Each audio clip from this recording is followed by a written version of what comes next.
दोस्तों, प्रिय साथियों, 2 मई 2023 को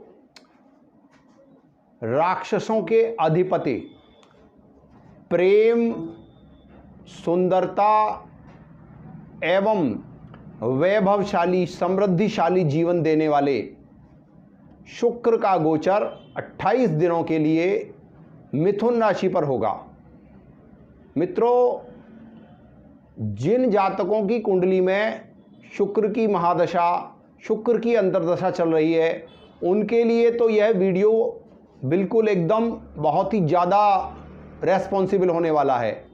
इसके अलावा यदि आपका चंद्रमा जिस राशि में बैठा है और उस राशि का जो चंद्रमा का नक्षत्र है, यानी चंद्रमा आपका शुक्र के नक्षत्र में है, तो भी यह वीडियो आपके लिए बहुत महत्वपूर्ण होने वाला है। यानी कि आपकी कुंडली में शुक्र की महादशा, शुक्र की अंतर्दशा अथवा शुक्र की प्रत्यंतर दशा चल रही है।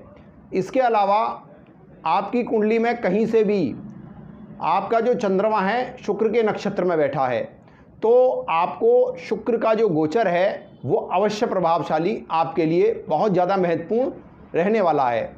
तो देर ना करते हुए हम अपने सब्जेक्ट पर चलते हैं। इससे पूर्व मैं आपको बहुत ही ज़रूरी बात बताऊंगा कि ये जो मेरा वीडियो है ये करीब 20 या 25 मिनट का होगा, और इस वीडियो में मैं आपको राशि से और लगन से, दोनों से किस प्रकार से आप शुक्र को देख सकते हैं।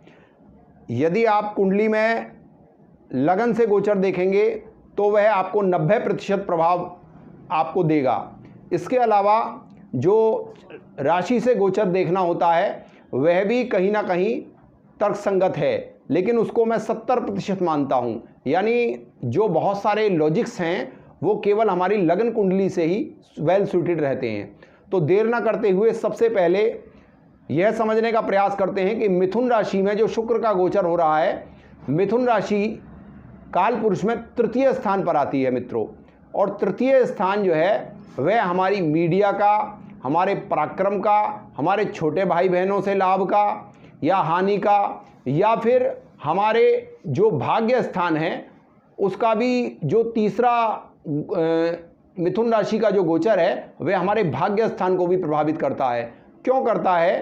क्योंकि तीसरे स्थान से सातवां, यानी तीसरे का बिल्कुल एकदम फ्रंट हमारा भाग्य है। तो जब भी कोई भी गोचर मिथुन राशि में आएगा मित्रों, काल पुरुष में ग्रह को देखना बहुत ही ज़्यादा परम आवश्यक है। तो जब वह मिथुन राशि में आएगा तो वह धनु राशि को प्रभावित करेगा।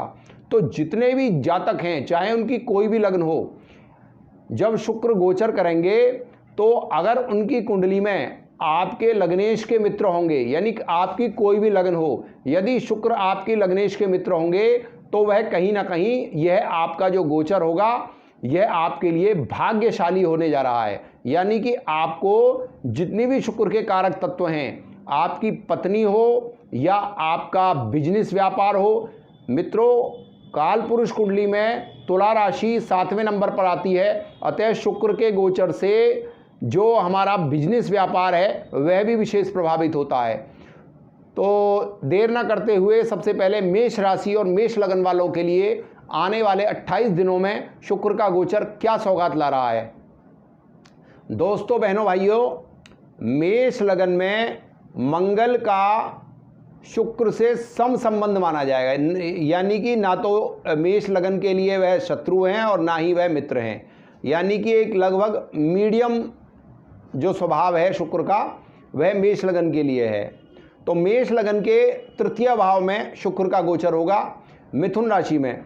मिथुन राशि में शुक्र का गोचर आपको कहीं ना कहीं लव मैरिज की तरफ को ले जा सकता है। मैंने अपने 25 वर्षों के अनुभव में देखा है कि मेष राशि और मेष लगन वालों के लिए मिथुन का जो शुक्र है वह कहीं ना कहीं आपको लव अफेयर में डाल सकता है, आपका विवाह करा सकता है। इसके अलावा यह आपके धन भाव का मालिक है और 7th हाउस का मालिक है, और यह आपके पराक्रम भाव में गोचर करेगा। तो यह आपके सप्तम से नवपंचम होगा। तो कहीं ना कहीं आपको आपकी जो लाइफ पार्टनर है उससे कहीं ना कहीं आपको लाभ मिलेगा, क्योंकि आपके लाइफ पार्टनर का मालिक आपके भाग्य को बहुत ही शुभ दृष्टि से देखेगा। तो आपका जो लाइफ पार्टनर है वह कहीं ना कहीं नौकरी या प्राइवेट नौकरी या सरकारी नौकरी में कहीं ना कहीं इन्वॉल्व हो सकता है। इसके अलावा जो आपका बिजनेस व्यापार है, आपकी डेली बेसिस है, उससे आपको लाभ मिलेगा। इसके अलावा आपकी जो बिजनेस व्यापार है उसमें कहीं ना कहीं आपका जो पराक्रम है यानी आपकी जो लेबर है उससे भी आपको लाभ मिलेगा। इसके अलावा धन कुटुंब वाणी का जो लॉर्ड है वह शुक्र है मेष लगन के लिए, और वह धन से धन भाव में होगा। जब भी कोई ग्रह धन से धन भाव में होता है तो वह कहीं ना कहीं से हमारे कुटुंब, हमारी वाणी द्वारा लाभ कराता है। और यदि कोई भी ऐसा जातक जो मेष लगन या मेष राशि का है वह मीडिया क्षेत्र में है या उसका यूट्यूब चैनल है तो उससे भी उसको भरपूर लाभ मिलने का योग बन रहा है। अब आगे चलते हैं वृष राशि और वृष लगन के लिए। मित्रों, वृष राशि और वृष लगन के लिए शुक्र इनके लग्नेश हैं और इनके षष्ठेश हैं। लग्नेश होने से षष्ठेश होने का दोष नहीं लगेगा, तो लग्नेश होने से वह धन स्थान में बैठ गए। जो दूसरा नंबर है यानी द्वितीय नंबर की जो राशि है वह काल पुरुष में शुक्र का ही अपना घर है, तो अपने घर के शीशे कोई नहीं तोड़ता। लग्नेश का धन स्थान में बैठना यह आपके कुटुंब के लिए बहुत अच्छा है, आपके जमा धन के लिए बहुत अच्छा है। और षष्ठेश का भी धन स्थान में बैठना यह आपको आपकी जो पुराने समय से कोई बीमारी चली आ रही है उससे भी आपको लाभ मिलेगा। हालांकि वृष लग्न और वृष राशि के लिए आपके लग्नेश शुक्र जो है स्वयं बनते हैं, तो आपके लिए तो कहना ही क्या है, आपके लिए 100 में से 100% यह धन देने वाला, समृद्धि देने वाला, कुटुंब से बहुत ही शानदार संबंध रखने वाला और आपकी वाणी को अति मधुर बनाने वाला गोचर रहेगा। इसके अलावा अब मिथुन राशि और मिथुन लगन वालों के लिए देखते हैं। मित्रों, किसी भी शुभ ग्रह के लगन के गोचर को काफ़ी शुभ माना गया है। मिथुन राशि और मिथुन लगन वालों के लिए शुक्र 12वें घर के अधिपति बनते हैं और उनके 5वें घर के अधिपति बनते हैं। 5वां जो हाउस है वह कहीं ना कहीं हमारी जो एंटरटेनमेंट है, हमारी जो जुआ सट्टा लॉटरी है, हमारी शिक्षा है, हमारी संतान है, इन सभी को दर्शाता है। हमारी जो मंत्र बोलने की शक्ति है वह भी पंचम भाव है, तो इन सभी में लगातार वृद्धि देखने को मिलेगी। और क्योंकि यह केंद्र त्रिकोण संबंध भी होगा मिथुन राशि और मिथुन लगन वालों के लिए, अतः आपका जो चेहरा होगा, आपकी जो पर्सनैलिटी होगी वह बहुत ही ज़्यादा प्रफुल्लित आप रहेंगे, यानी कि आपको जो है बहुत ही ज़्यादा प्रसन्नता रहेगी। और इसका जो सीधा अफेक्ट है वह आपके व्यापार पर पड़ेगा, तो व्यापार में भी दिन दूनी और रात चौगनी आप तरक्की करेंगे। तो इस प्रकार से मिथुन राशि और मिथुन लगन वालों के लिए पंचमेश का लगन में बैठना और द्वादशेश का लगन में बैठना ये कहीं ना कहीं से आपको विदेशों से व्यापार को बढ़ाएगा, आपके जो है दूर दराज के क्षेत्रों से आपको लाभ मिलेगा। और 12वां घर जो है वो कहीं ना कहीं निद्रा का भी है, तो आपको नींद बहुत अच्छी आएगी। तो कुल मिलाकर मिथुन राशि मिथुन लगन वालों के लिए लगन का जो गोचर है वह बढ़िया रहेगा। अब आते हैं कर्क राशि और कर्क लगन के लिए। मित्रों, कर्क राशि और कर्क लगन के लिए लाभेश और चतुर्थेश होकर शुक्र आपकी कुंडली में आपके द्वादश यानी 12वें स्थान पर गोचर करेंगे। शुक्र ही एकमात्र ऐसा ग्रह है जिसका 12वां गोचर भी अच्छा माना जाता है। कारण क्या है कि शुक्र जो है काल पुरुष में 12वें नंबर पर उच्च राशि में विराजित हो जाते हैं। और आपकी जो लग्नेश हैं यानी कि जो आपके चंद्रमा हैं उनके लिए शुक्र सॉरी क्षमा चाहता हूँ मित्रों, आपके जो लग्नेश हैं उनके शुक्र जो हैं वह ना तो मित्र हैं ना शत्रु हैं, यानी सम स्वभाव वाले हैं। तो क्योंकि वह लाभेश हैं और आपके चतुर्थेश हैं, तो चतुर्थेश होने से आपको नए नए वाहन का योग बनेगा। और कहीं ना कहीं एक चीज़ से थोड़ा सावधान रहना पड़ेगा कि आपका जो मदर का स्वास्थ्य है, यदि आपकी मदर बीमार हैं तो उसमें थोड़ा सा मेडिसिन की ज़रूरत आपको पड़ सकती है। इसके अलावा लाभेश का 12वें भाव में बैठने से आपकी जो इनकम है वह थोड़ी खर्च में बदल सकती है। तो एक तरीके से कर्क राशि और कर्क लगन वालों के लिए मध्यम कहा जा सकता है। लेकिन जैसा कि मैंने बताया कि 12वें भाव में शुक्र अच्छे रिजल्ट देता है, तो कहीं ना कहीं आपको नए वाहन आप खरीद सकते हैं, या फिर आपकी जो चौथे भाव से संबंधित जो प्रॉपर्टी है उसमें कहीं ना कहीं आप जो है इन्वेस्ट कर सकते हैं। तो इस तरीके से आपको यह लाभ देगा। अब सिंह राशि सिंह लगन वालों के लिए चलते हैं। सिंह राशि और सिंह लगन वालों के लिए एकादश भाव में शुक्र का गोचर कैसा रहेगा।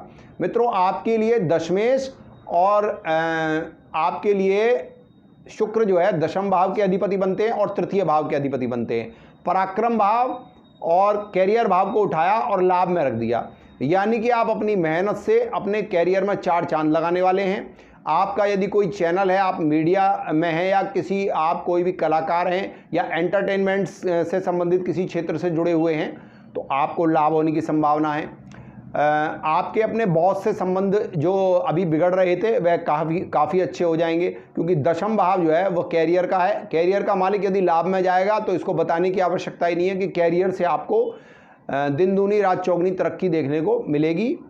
अब हम कन्या राशि को लेते हैं, कन्या लगन और कन्या राशि। मित्रों, कन्या लगन के लिए जो शुक्र हैं वो आपके भाग्येश बनते हैं। तो भाग्येश का दशम भाव में यानी कि केंद्र त्रिकोण राजयोग, त्रिकोण का मालिक केंद्र में बैठेगा, अपनी मित्र राशि में बैठेगा और लग्नेश बुध की राशि में बैठेगा। तो इसमें कोई अतिशोक्ति है ही नहीं कि आपके लिए तो बहुत ही लाजवाब रहेगा। आपके भाग्य और धन को बढ़ाएगा, आपके अपने पिता से संबंधों को मधुर करेगा और आपको यदि कोई पैतृक संपत्ति मिलने वाली थी तो उसमें भी आपकी जो है विजयश्री आपको हासिल होगी। इसके अलावा आपके अपने धन कुटुंब वाणी यानी कि आपका जो द्वितीय भाव है उससे संबंधित आपको बहुत ही शानदार लाभ मिलने के योग बनेंगे। कुल मिलाकर कन्या राशि कन्या लग्न वालों के लिए भी 100 में से 100% शुक्र का गोचर बहुत ही शानदार रहेगा। इसके अलावा आप चलते हैं आगे तुला लगन तुला राशि वालों के लिए। आपके लिए भी केंद्र का मालिक होकर त्रिकोण में बैठेगा। मैंने आपको पहले ही बताया था कि मिथुन राशि में ज़्यादातर राशियों के लिए यह बहुत ही शुभ रहने वाले हैं।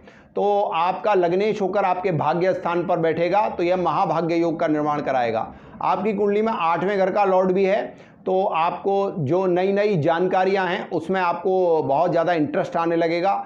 जैसे ज्योतिष है और भी गूढ़ जो सब्जेक्ट हैं उनमें आपको बहुत ज़्यादा इंटरेस्ट आने लगेगा। और इसके अलावा आपका लग्नेश है तो आपके स्वास्थ्य में एक गजब की चमक आ जाएगी। आप अपने शरीर से कहीं ना कहीं आप अपने भाग्य का निर्माण करने वाले हैं। आपकी जो धार्मिक एक्टिविटीज़ हैं, क्योंकि नवा भाव जो है वो धार्मिक एक्टिविटीज़ का भी है, तो आप कहीं ना कहीं धार्मिक एक्टिविटीज़ में इन्वॉल्व होंगे। आप अपने घर पे कोई भी जागरण वगैरह या सुंदरकांड का पाठ वगैरह रखवा सकते हैं। इसके अलावा आप लंबी धार्मिक यात्रा पर जा सकते हैं। तो तुला लगन वालों के लिए तो बहुत ही शानदार गोचर कहा जा सकता है। वृश्चिक लगन वालों के लिए लेते हैं। वृश्चिक लगन वालों के लिए जो शुक्र का गोचर है वह आपकी कुंडली में आपके यानी 8 और 2 और 3 यानी अष्टम भाव से होने जा रहा है। मित्रों, अष्टम भाव में किसी भी ग्रह का गोचर बहुत ही ज़्यादा शुभ नहीं कहा जा सकता है। तो आपको शुक्र से संबंधित उपाय करने होंगे, जैसे कि एक सफ़ेद रुमाल ले लें, 5 सुहाग की सफ़ेद वस्तुएं ले लें और उस रुमाल में बांधें और अपने सर से एंटी क्लॉकवाइज 8 बार उतारें। आपको कहीं ना कहीं जो 8वां गोचर है वह आपको धन संबंधी प्रॉब्लम, स्वास्थ्य संबंधी प्रॉब्लम्स आपको दे सकता है। इसके लिए आप शुक्र के उपाय करें। इसमें आप जो है देवी का कवच भी कर सकते हैं, जो कि दुर्गा सप्तशती में लिखा हुआ है। सिद्ध कुंज का स्तोत्र का पाठ कर सकते हैं, ओम दुम दुर्गाय नमः। यानी जो दुर्गा शक्ति हैं वह शुक्र को कहीं ना कहीं रिप्रेजेंट करती हैं। तो आप दुर्गा जी की शरण में जाएं तो वृश्चिक राशि वालों के लिए गोचर अच्छा होगा। आपकी कुंडली में आपके 12वें घर के लॉर्ड शुक्र बनते हैं और 7वें घर के लॉर्ड बनते हैं और वह अष्टम में जा रहे हैं। तो वृश्चिक राशि वालों के लिए यह गोचर बहुत अच्छा नहीं कहा जाएगा, लेकिन फिर भी कुछ मामलों में यह आपके धन कुटुंब वाणी की वृद्धि करेगा, क्योंकि तृतीय भाव को यह अपनी मित्र दृष्टि से देखेगा। तो मित्रों, अब चलते हैं धनु राशि। धनु राशि वालों के लिए यह गोचर इनके 7वें भाव में होगा। 7वें भाव में जो मित्र राशि में गोचर है वह बहुत अच्छा नहीं कहा जा सकता, बहुत बुरा नहीं कहा जा सकता। यानी कि आपके लिए यह मध्यम रहने वाला है, परंतु क्योंकि यह चंद्रमा पर अपनी 7वीं एस्पेक्ट देगा तो आपके चेहरे पर आपकी जो सोच है उसमें कहीं ना कहीं इम्प्रूवमेंट आने के योग बनेंगे।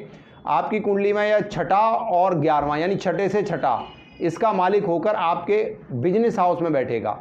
तो ओवरऑल आपकी जो डेली बेसिस है उसमें कहीं ना कहीं कुछ छुटपुट रुकावट आ सकती है। आपकी जो पत्नी से संबंध है उसमें कहीं ना कहीं अड़चनें आ सकती हैं, क्योंकि यह धनु राशि वालों के लिए 6ठा और 6ठे से 6ठे का मालिक बनता है, उपचय स्थान का मालिक होता है। और उपचय स्थान का मालिक अगर कोई पापी ग्रह हो तो ज़्यादा बेहतर रहता है। तो आपके लिए मध्यम गोचर कहा जा सकता है। कुछ मामलों में आपको विशेष सतर्क रहना है, जैसे कि आपको कहीं ना कहीं मधुमेह या किडनी संबंधित कोई प्रॉब्लम है तो आपको प्रॉपर डॉक्टरी चेकअप कराने की परम आवश्यकता रहेगी।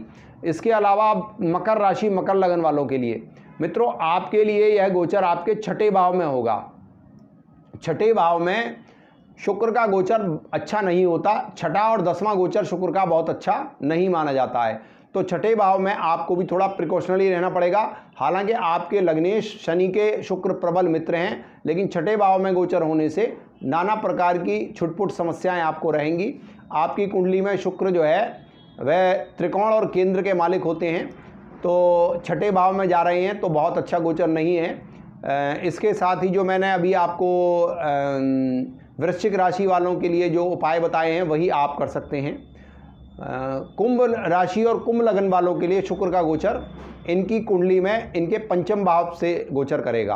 पंचम भाव मित्रों, मैंने जैसा कि पहले भी बताया है, पंचम भाव जो है एंटरटेनमेंट का है, संतान का है, शिक्षा का है, मंत्रों का है, जुआ सट्टा लॉटरी का है। तो आपके लिए तो यह गोचर बहुत ही शानदार है, क्योंकि कुंभ राशि कुंभ लग्न वालों के लिए शुक्र अति योग कारक ग्रह बनकर आपके पंचम भाव में गोचर करेंगे, जिनकी लाभ पर दृष्टि होगी। तो आपको जितने भी मैंने अभी बताए हैं, एंटरटेनमेंट, शिक्षा, इन सब से आपको विशेष लाभ होने की पूरी संभावना बनती है। इसके बाद में मीन राशि, लास्ट में जो मीन राशि है उसके लिए गोचर कैसा रहेगा। मीन राशि वालों के लिए शुक्र का गोचर इनके सुख स्थान से होगा। चौथे स्थान में शुक्र को दिग्बली माना गया है। हालांकि मीन लगन वालों के लिए, मीन राशि वालों के लिए तृतीय और अष्टमेश होने से शुक्र प्रबल कारक होते हैं, लेकिन क्योंकि यह आपके चतुर्थ स्थान पर गोचर कर रहे हैं और चतुर्थ स्थान पर शुक्र का गोचर जो है दिग्बल माना जाता है और यह अपनी मित्र राशि में है, तो आपको कहीं ना कहीं आपके निजी मकान यदि आप बनाना चाहते हैं तो उसमें आपको हेल्प मिलेगी। आपकी संपत्ति में इंप्रूवमेंट कराएगा। इसकी 7वीं दृष्टि आपके कैरियर पर पड़ेगी, तो आपके बॉस से संबंध अच्छे होंगे। आपको जो है कहीं ना कहीं नौकरी की अगर आप तलाश में हैं तो नौकरी से संबंधित आपको कोई खुशखबरी मिल सकती है। आपके अपने पिता से संबंध प्रगाढ़ हो सकते हैं। इस प्रकार से आपको भी बहुत ही ज़्यादा विशेष लाभकारी शुक्र रिजल्ट देने वाले हैं। तो दोस्तों, वीडियो काफ़ी लंबी हो गई हो चुकी है। आप मेरी वीडियो पर अभी तक बने हुए हैं, इसके लिए आपका कोटि धन्यवाद। आप स्वस्थ रहें, मस्त रहें। आप सभी को मेरा सादर प्रणाम।